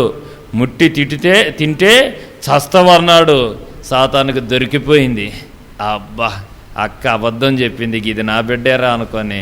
అసలు నువ్వు తింటే ఎట్లుంటావో తెలుసా? నేను అంటాను, దేవుడే అప్పగించేశాడు అవ్వని. కాపాడలేడు ఆయన? కాపాడలేడండి. అయ్యా నేను అంటాను, అబీమెలెకు రాజుని కాపాడినోడు అవనెందుకు కాపాడలేడు? సత్యాన్ని అసత్యానికి మార్చటాన్ని బట్టి దేవుడు అప్పగించేశాడు. లేని దాన్ని కలిపి చెప్పిన దాన్ని బట్టి దేవుడు అప్పగించేశాడు. లేని దాన్ని కలిపి చెప్పటాన్ని బట్టి సత్యం దేవుడు తినొద్దన్నాడు, తింటే చేస్తామన్నాడు, మొట్టొద్దనిలే, దాన్ని చూడొద్దనిలే. కానీ ఎప్పుడైతే మొట్టొద్దన్నాడో దేవుని కాపుదల తొలగిపోయింది. నేను అంటాను, మనం చెప్పే మాటల్లో అబద్ధం ఎప్పుడు వచ్చేసిద్దో వెంటనే దేవుడు ఆ స్థలంలోంచి అట్ట తప్పుకుంటాడు. ఆయన తప్పుకుంటే ఇంకెవరు ఆవరించుతారు? దురాత్మలే ఆవరించుతాయి. సత్యాన్ని అసత్యానికి మార్చేవారు, వారిని దేవుడు తుచ్చమైన అభిలాషలకు అప్పగిస్తాడు. ఎన్ని మాటలు చెప్పాను ఇప్పటికే? అమ్మా ఏమేం చెప్పాను ఒకసారి చెప్పండి. దేవునికి మహిమ చెల్లించే వాళ్ళు దేవుని ఎరిగి కూడా దేవుని మహిమపరచలే. రెండవది, జ్ఞానిని కదా అనుకొని బుద్ధిహీనులు అయిపోయారు. నాకు అంతా తెలుసు అనుకున్నారు. అంతా తెలుసు అనుకున్నోడికి ఏమీ తెలియదు. అసలు అంతా తెలుసు అనుకున్నోడికి వాడు అంతా తెలుసు అనుకున్నాడు కాబట్టి ఎవడు చెప్పినా ఎండో, అటు దేవుడు చెప్పినా ఎండ, ఇటు మనుషులు చెప్పినా ఎండ, అమ్మా నాన్న చెప్పినా ఎండ. నాకు అంతా తెలుసు అనుకుంటాడు. వాడికి ఏం తెలియదు. చివరికి ఉచ్చులో పడ్డాక అయ్యో, తొదక మాంసం క్షీణించిపోయాక అయ్యో అని కేకలేసి ఏం ప్రయోజనం? 31 అధ్యాయాల్లో సామెతల గ్రంథంలో ఇన్ని హెచ్చరికలు చేశాడు. అన్నీ చెప్పుకోవడానికి బాగున్నాయి, వినేవాడికి బాగున్నాయి, కానీ తను తాను కాపాడలేకపోయింది. మూడవది, అక్షయుడైన దేవుని మహిమను క్షయమైపోయే వస్తువుల వైపు, క్షయమైపోయే మనుషుల వైపు, క్షయమైపోయే వాటి వైపు తిప్పేసి దేవుని సన్నిధిలో ఉగ్రత తెచ్చుకొని అపవిత్రతగా అప్పగించబడ్డారు. నాలుగవది, సత్యాన్ని అసత్యంగా మార్చి, వాక్యం ఉన్నదొకటైతే దానికి ఇంకొంచెం కలిపి, ఇంకొంచెం చెరిపి, అందులోంచి కొంత చెరిపి కొంత కలిపేసి సత్యాన్ని అసత్యానికి మార్చినందుకు ఇది నిజమా తినొద్దు అన్నాడంట. కానీ సాతాను అడిగితే తినొద్దే కాదే అక్క, ముట్టనొద్దు కూడా అన్నాడని చెప్పగానే వెంటనే దేవుడు ఆ స్థలంలోంచి తప్పుకొని పో నీ కర్మ అనుకొని వదిలిపెట్టేశాడు. మన సాక్ష్యాల్లో, మన మాటల్లో, మన పాటల్లో అబద్ధం ఎప్పుడుంటుందో అప్పుడే దేవుడు పక్కకు తప్పుకుంటాడు, అపవాదికి అప్పగించేస్తాడు. చివరి మాట చెప్పిన మాటలు ముగిస్తాను. 28వ వచనంలోనికి రండి. రోమాపత్రిక 1వ అధ్యాయం 28వ వచనంలో, వారు తమ మనస్సులో దేవునికి చోటివ్వలే. ఎవరికి ఇవ్వలేదట? ఇంట్లో చోటు ఉంది. ఇంట్లో పెద్ద పెద్ద బైబిళ్ళు ఉంటాయి. పొద్దున్నే ప్రార్థన ఉంటుంది, సాయంత్రం ప్రార్థన ఉంటుంది, మధ్యాహ్నం ప్రార్థన ఉంటుంది, వారం వారం ఉపవాసం ఉంటుంది. జాగ్రత్తగానండి. దశంభాగాలు కూడా ఇస్తారు, కానీ ఎక్కడ చోటు ఉండదంట. అదేంటి అయ్యగారు అనొచ్చు. మీకు ఉదాహరణ బైబిల్లోంచే చెప్తాను. పరిసయ్యులు ఎవరు ఏం చేస్తారు? వాళ్ళు వారానికి 2 రోజులు ఉపవాసం ఉంటారు. ప్రతి ఆదివారం సచ్చినట్టు గుళ్ళో ఉంటారు. అవునా కాదా? ఉపవాసం క్రమం తప్పదు, ప్రార్థన క్రమం తప్పదు. ఉదయం సాయంత్రం మధ్యాహ్నం వాళ్ళ ఇంట్లో బైబిల్ ఉంటుంది, ధర్మశాస్త్రం చదువుతారు. అవునా కదా? బాల్య దినాల నుంచి దేవుని ఆజ్ఞలో గైకొంటారు. అంతేకాదు, దశంభాగం ఎట్టిస్తారో తెలుసా? జీలకర్రలో కూడా దశంభాగం తీసుకొని వస్తారు, పుదీనాలో కూడా దశంభాగం తీసుకొని వస్తారు. రక్షించినయా? ఇంట్లో ఉన్నాడు, చేసే కార్యాలన్నిట్లో దేవుడు ఉన్నాడు, కానీ వారి మనసులో మాత్రం దేవునికి చోటు లేదు. ఉందా? దేవునికి చోటు ఉందా? దేవునికి చోటు ఉంటే దేవుడు ఈ మాట అనేవాడా? అన్నీ బాగున్నాయి కానీ మీలో నా వాక్యానికి చోటు లేదన్నాడు. ఈ ప్రజలు పెదాలతో నన్ను గణపరుస్తున్నారు, క్రియలన్నీ పెదాలతో గణపరుస్తున్నారు, కానీ వారి హృదయం నాకు దూరమైపోయింది. ఎందుకు అపవిత్రతకు అప్పగించబడ్డారు? ఎందుకు వారు భ్రష్టమైన మనసుకు, భ్రష్టత్వానికి అప్పగించబడ్డారు? కారణం ఏంటయ్యా అంటే దేవునికి మనసులో చోటు ఇవ్వట్లే. ఈరోజు చాలామంది క్రైస్తవుల జీవితంలో అదే అయిపోయింది. దశంభాగం నెలా తప్పకుండా తీసుకొని వస్తారు. వారంలో ఉపవాసం, ప్రతి శనివారం ఉపవాసం ఉంటారు. ప్రతి ఆదివారం మందిరానికి వస్తారు, ఆల్ నైట్ ప్రేయర్లకు వస్తారు, ఉపవాస ప్రార్థనలకు వస్తారు, మందిరంలో పరిచర్య చేస్తారు. అన్నీ బాగానే ఉన్నాయి. మనసులో దేవునికి చోటు ఉందా? ఆ చోటు లేకుండా ఇవన్నీ అట చేత పరిచయుడు కూడా చేసిండు. ఇంకా మనకన్నా నీతిమంతుడు కాదా? దేవుడే చెప్తున్నాడు, మీ నీతి వాని నీతిని అధికం కావాలన్నాడు. నేను అంటాను దేవుని బిడ్డలారా, వాడికి అన్నీ ఉన్నాయి. వారానికి 2 రోజులు ఉపవాసం ఉంటున్నాడు, జీలకర్రలో కొత్తిమీరలో అన్నిట్లో దశంభాగం చేస్తున్నాడు. అంటే జీలకర్ర కొత్తిమీర అంత అల్పమైన వాటిలోనే పెద్ద వాటిలలో తీయడాయుడు అన్నీ చేస్తూనే ఉన్నాడు. ప్రతి విశ్రాంతి దినాన్ని పాటిస్తున్న బాల్య దినాల నుంచి దేవుని ఆజ్ఞలను గైకొంటూ తల్లిని తండ్రిని సన్మానిస్తాడు. అవునా కదా? పొరుగువానిది ఏది ఆశించడు. పొరుగువాని ఎద్దైనా గాడిదైనా భార్య అయినా దేన్ని ఆశించడు. క్రమం తప్పకుండా రోజుకు ముమ్మారు ప్రార్థన చేస్తాడు. ఏం సుఖం? మనసులో దేవునికి చోటు లేనటువంటి స్థితి. నా ప్రియ దేవుని పిల్లలారా, ఈ మధ్యాహ్నం దైవజనునిగా దేవుని లేఖనాన్ని బట్టి జ్ఞాపకం చేస్తున్నా, నీ మనసులో దేవునికి చోటు ఉందా? దేవునికి చోటిస్తున్నావా? నీ ఇంట్లో ఉంది, నీ రాబడిలో ఉంది, ఇంకా అన్నిట్లో ఉంది. అటన్నిటికంటే ప్రాముఖ్యం నీ మనస్సులో. నీ మనసులో దేవునికి చోటు ఉంటే, మనసు దేవునికి సంపూర్ణంగా దేవునికి అప్పగించుకున్నదైతే, దేవుని దుఃఖపెట్టే ఏ ఆలోచన కూడా నీ హృదయంలోనికి రానియలేవు. దేవునికి ఆయాసకరమైంది ఏది కూడా నీ మనసులోనికి రానియలేవు, నీలోనికి రానియలేవు. ఈ రోజుకి అవి నీ జీవితంలోకి వస్తున్నాయంటే దేవుడు అప్పగించేస్తున్నాడు. ఎందుకంటే నీ మనస్సులో దేవునికి చోటు లేదు కనుక. దాని గురించి రాయబడ్డ మాట 28వ వచనం, వారు తమ దేవునికి మనస్సులో దేవునికి చోటు ఇయ్యనొల్లకపోయారు కనుక చేయరాని దుష్కార్యం చేయటానికి, చేయరాని కార్యాలు చేయటానికి దేవుడు వారిని భ్రష్టత్వానికి అప్పగించేశాడు. దేవుని పిల్లలారా, దేవుని సన్నిధిలో హోఫ్నీ ఫినెహాస్ ఎవరు? మందిరంలో పరిచర్య చేసేవాళ్ళే. పొద్దునే లేస్తారు, ధూపం దీపం నైవేద్యం అన్నీ పెడతారు, మందిరంలో అన్నీ చేస్తారు, మందిరంలో పరిచర్య చేస్తారు. పొద్దున్నే లేవగానే వాళ్ళ నాన్న లేవకముందే అన్ని మందిరంలో ఉన్న వస్తువులన్నీ చక్క పెడతారు, అన్నీ బాగున్నాయి. కానీ మనసులో దేవునికి చోటు ఉందా? నిజంగా దేవునికి చోటు ఉంటే అలాంటి అపవిత్రమైన కార్యాలు తిండిపోతులు ఎందుకు అవుతారు? వ్యభిచారులు ఎందుకు అవుతారు? ఎందుకంత భ్రష్టత్వానికి దిగజారిపోతారు?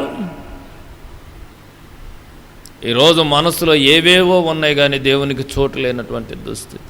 కార్యాలలో దేవుడు కనపడుతున్నాడు, చేతల్లో దేవుడు కనపడుతున్నాడు. క్రమం తప్పకుండా మందిరానికి వస్తున్నాం, క్రమం తప్పకుండా ఉపవాసం ఉంటున్నాం, క్రమం తప్పకుండా మందిరంలో పరిచర్యలన్నీ పాలు పంపులు పొందుతున్నాం. కానీ నీ మనస్సు సంగతి ఏంటి? మనసులో నిజంగా దేవునికి చోటు ఉందా?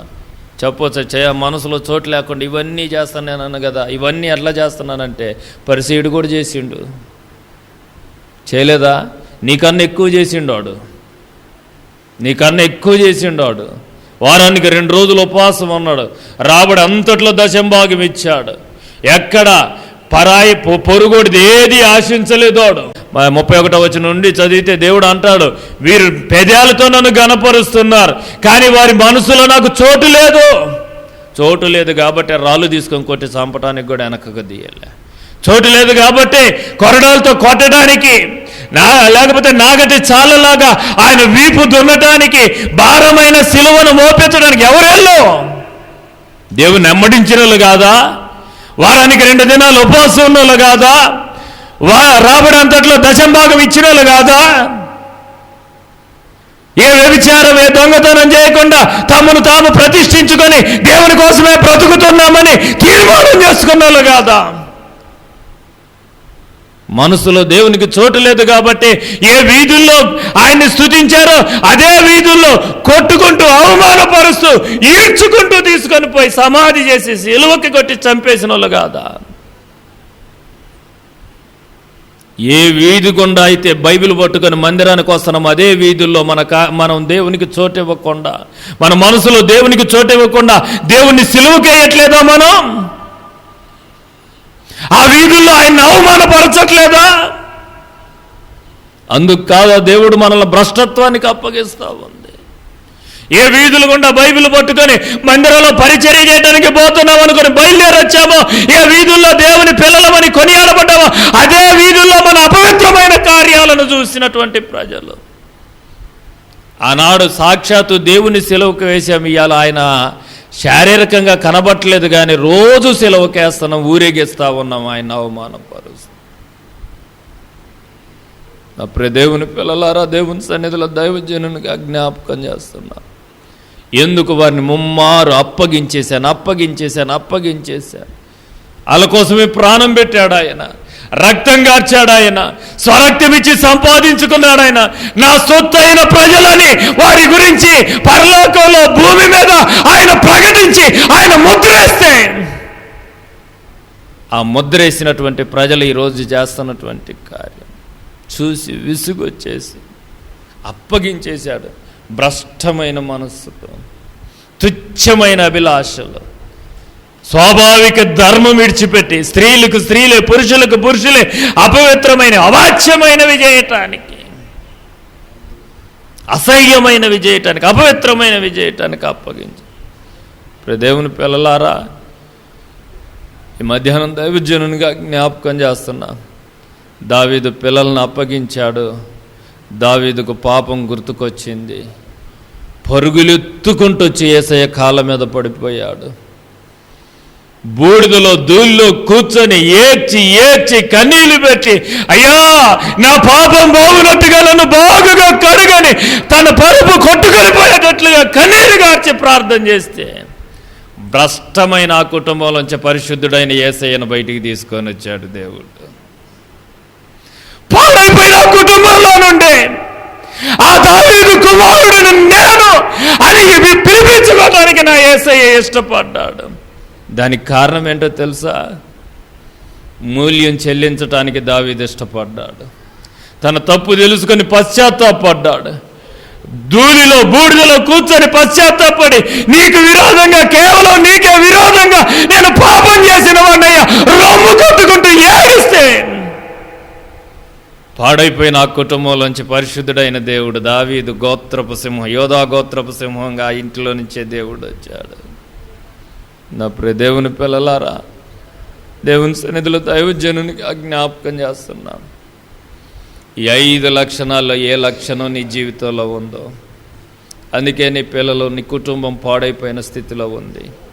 అయినా కనికరం కలిగిన దేవుడు ఏం చేస్తున్నాడో తెలుసా? ఈ మధ్యాహ్నమైన నీ మనసు మార్చుకొని దేవునితో తిరిగితే, ఎక్కడ దేవుని ఎరిగి దేవుని మహిమపరచకుండా కృతజ్ఞత లేకుండా బ్రతుకుతున్నావు గుర్తు చేసుకొని, ఎక్కడ నేను జ్ఞాని, నన్ను నేను కాపాడుకుంటానని నీ మీద నీవు ఆధారపడి దేవుని మీద ఆధారపడకుండా నేను ఎక్కడైనా నిలబడగలను అనుకొని పాడైపోయావో గుర్తు చేసుకొని, ఎక్కడ నీ మనసులో దేవునికి చోటివ్వకుండా లోకానికి పాపానికి చోటిచ్చి పాడైపోయావో గుర్తు చేసుకొని, ఎక్కడ నీ అబద్ధం వలన దేవుని సత్యం, దేవుని సేవే అనుకుంటూ అబద్ధాలు మాట్లాడుతూ దేవుడు చేసిన కార్యాలకు కలిపి ఇంకా ఏవేవో కలిపి చేసి పాడైపోయావో గుర్తు చేసుకొని, కలువరి సిలువలో నీ కొరకు ప్రాణం పెట్టిన యేసయ్య ఎదుట దావీదులాగా ఏడ్చి పశ్చాత్తాపడి దేవునితో తిరిగితే, దావీదు ఏడిస్తే దేవుడు కనికరించాడు. ఆ పిల్లలు భ్రష్టమైనటువంటి అపవిత్రతకు అప్పగించబడిన ఆ పిల్లల్లో నుంచే మరలా దేవుడు ఆ సంతతిలో నుంచే యోధా గోత్రపు సింహముగా, పాపము లేనివాడిగా, పాపులలో చేరక పవిత్రుడిగా ఉన్నవాడిగా, పరిశుద్ధుడిగా, ప్రజలను పరిశుద్ధపరిచే ఆ దేవాది దేవుడిగా ఆయన వచ్చాడు. నీ పాపాన్ని నువ్వు జ్ఞాపకం చేసుకొని పశ్చాత్తాపడి ఈ రోజు నుంచి అయిన ఈ 5 కార్యాలు. ఏ 5 కార్యాలు? ఒకటి, దేవుని మహిమపరచటం, దేవుడు ఏంటో ఎరిగావు, కృతజ్ఞత కలిగి బ్రతుకు. రెండవది, జ్ఞానిని అనుకోవద్దు, నేను నిలవగలను, నేను చేయగలను అనుకో మాకు. దేవుని వాక్యం చెప్తే పాపం నుంచి పారిపో. ఆ చెడైన చోట్లకు పోవద్దంటే పోకుండా ఉండు. అపవిత్రమైన స్థలాలకు పోవద్దు అంటే పోకుండా ఉండు. నేను కాపాడుకుంటాను, నేను అక్కడ పోయి నిలబడతాను, నేను కాపాడుకుంటాను, నన్ను నేను కాపాడుకోగలను, నా ప్రార్థన ఏంటి, నా భక్తి ఏంటి అని చెప్పమాకు. దేవుడికి చేతకాక చెప్పలే. నా కుమారుడు ఆ స్థలాలకి పోవద్దని చెప్పాడు. సొలొమోను ఎన్నో చెప్పాడు. అన్నీ అన్నిటి గురించి చెప్పగలడు. పాపం గురించి చెప్పగలడు, పాపం పర్యవసానం ఏంటో చెప్పగలడు, లోకం అంతటి గురించి చెప్పగలడు. ఆయన బోధలు వినటానికి బూదిగంతాల నుండి ప్రజలు వచ్చారు, కానీ తను తాను కాపాడుకోలేకపోయాడు. వీటిని గురించి ఎక్కువ హెచ్చరిక చేశాడు. అదే పాపంలో మునిగి తేలి భయంకరమైన మాట, కామాతురత కలిగినటువంటి వాడై భ్రష్టమైనటువంటి దుస్థితికి దిగజారిపోయాడు. జ్ఞానిని గదా అనుకోవద్దు. అక్షయమైన దేవుని మహిమను ఏ వస్తువుకి, ఏ వ్యక్తికి, ఏ పరిస్థితికి కూడా అప్పగించమాకు. దేవుని మీదే నీ గురిపెట్టు, ఆయన మీదే నీ మనసు ఉంచు, ఆయననే మహిమపరచడానికి ఇష్టపడు. నీ అబద్ధం ఎప్పుడు నీ నోట రానియకుండా దేవుడు ఏది చెప్తే అదే చెయ్యి. దేవుడు ఏది చేశాడో అదే చెప్పు.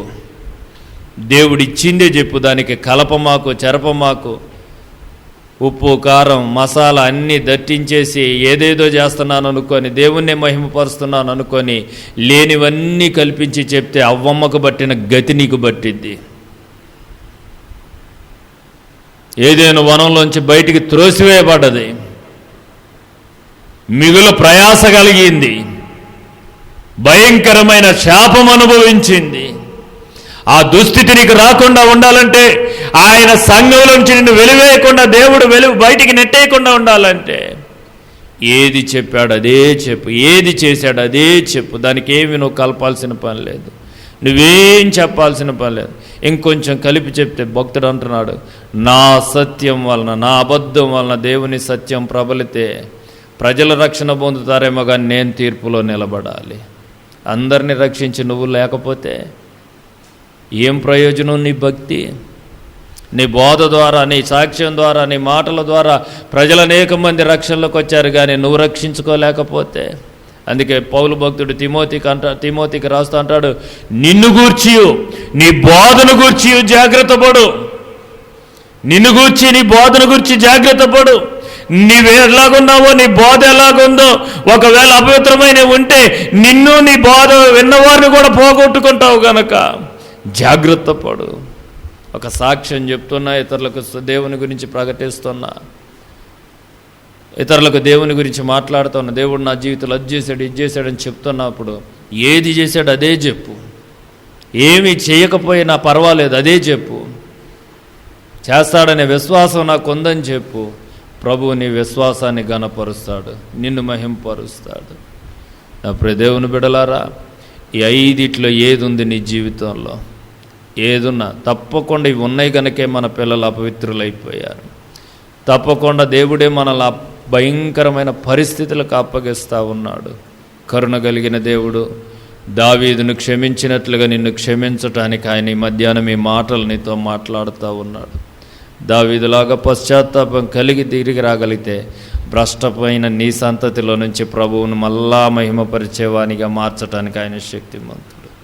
పరిశుద్ధుడైన యేసుక్రీస్తు దావీదు వంశములో నుండి వచ్చినట్లుగా ఆయన మహిమను నీ సంతతిలో నుండి దేవుడు తెచ్చుకుంటాడు. అట్టి కృపదేవుడు మనందరికీ దయచేయునుగాక. మోకరించుదాం, ప్రార్థన చేసుకుందాం. ప్రభునందు ప్రియమైనటువంటి దేవుని పిల్లలారా, ఈ మధ్యాహ్నం విన్నటువంటి దేవుని మాటలను బట్టి కొద్ది నిమిషాలు మనలో పరీక్ష చేసుకుందాం. కొద్ది నిమిషాలు మన హృదయాలను దేవుని తట్టు తిప్పుదాం.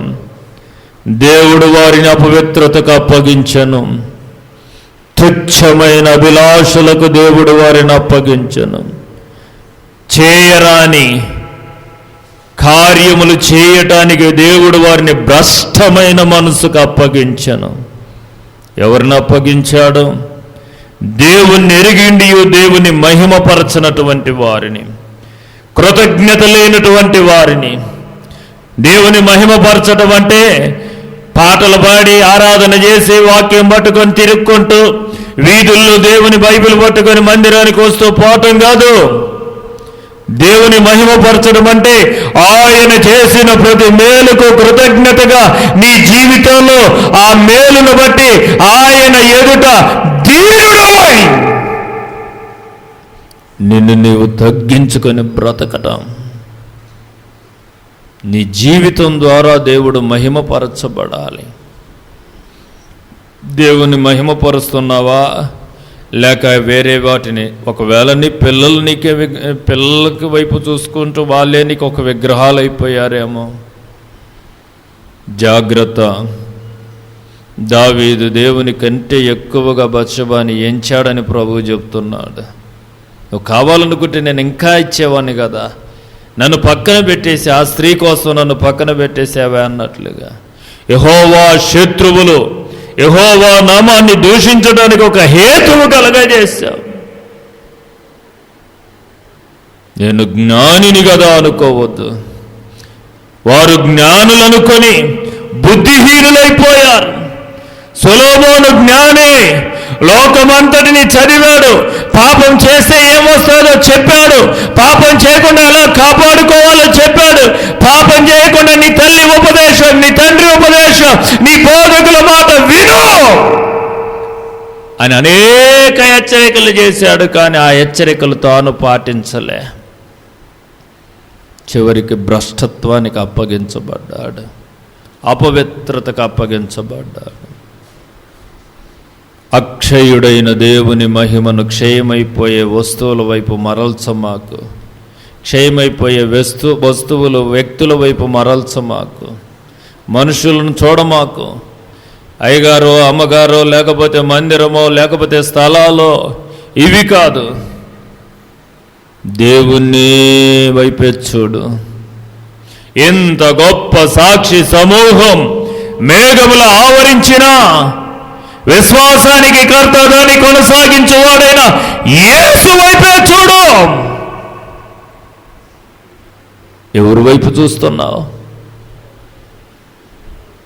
సత్యాన్ని అసత్యానికి మార్చమాకు. వాక్యం ఉన్నది ఉన్నట్టుగా అంగీకరించు. ఉన్నది ఉన్నట్టుగానే ఏది దేవుడు నీతో చెప్పాడో అదే చెయ్యి, ఏది చేసావో అదే చెప్పు. అల్లం మసాలా అన్ని వడ్డించినట్టుగా ఏవేవో లేని పోనివన్నీ కలిపి చెప్పితే దేవునికి మహిమ వచ్చింది అనుకుంటారు. ఒకవేళ దేవునికి మహిమ వస్తే రావచ్చు, ప్రజల రక్షణ పొందితే పొందొచ్చు. కానీ నువ్వు తీర్పులో నిలబడాలి.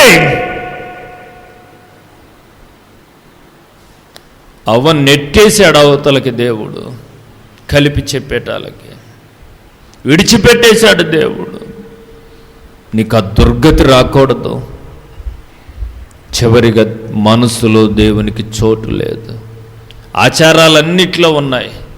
వారానికి 2 దినాలు ఉపవాసం ఉంది. రాబడిన అంతట్లో దశంభాగం ఉంది.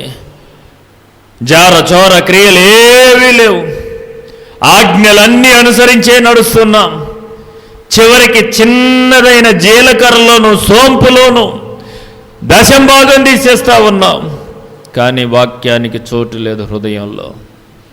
వాక్యమైన దేవునికి మనసులో చోటు ఇవ్వకపోవటాన్ని బట్టి ఏ వీధుల్లో సన్మానించారో, ఏ వీధుల్లో యూదుల రాజు అన్నారు, ఏ వీధుల్లో దావీదు కుమారుడు జయమన్నారు, అదే వీధుల్లో కొడుతూ తిడుతూ తన్నుతూ గుద్దుతూ అవమానపరుస్తూ సిలువకు మోపి హేళన చేశారు అదే యూదులు. దేవుని బిడ్డ, నీ మనసులో దేవునికి చోటు ఇవ్వకపోతే నువ్వు కూడా ఏ వీధుల్లో బైబిల్ పట్టుకొని వస్తా ఉన్నావో, ఏ వీధుల్లో దేవుని గణపరుస్తూ దేవుని పిల్ల, దేవుని బిడ్డ, దేవుని కొడుకు, కుమారుడు అనిపించుకుంటున్నావో, అదే వీధుల్లో నా యేసయ్యను అవమానపరుస్తా ఉన్నా, సిలువకు వేస్తా ఉన్నా.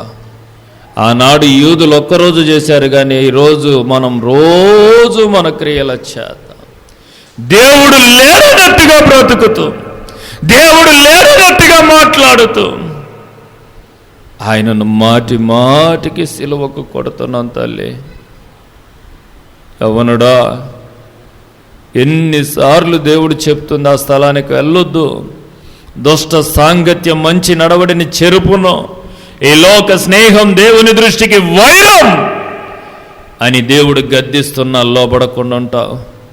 దేవుడు అప్పగిచ్చేస్తాడు. ఆ తర్వాత ఎవడు పట్టుకోలేడు. ఇప్పటికే ఎంతో అపవిత్రత కొని తెచ్చుకున్నావు నీ జీవితంలో. ఇప్పుడైనా నన్ను క్షమించు ప్రభు అని దావీదులాగా పశ్చాత్తాపడితే ప్రభు కరుణిస్తాడు. కలువరి సిలువలో మన కొరకు ప్రాణం పెట్టిన యేసయ్య పాదాలు పట్టుకొని బ్రతిమలాడుదాం.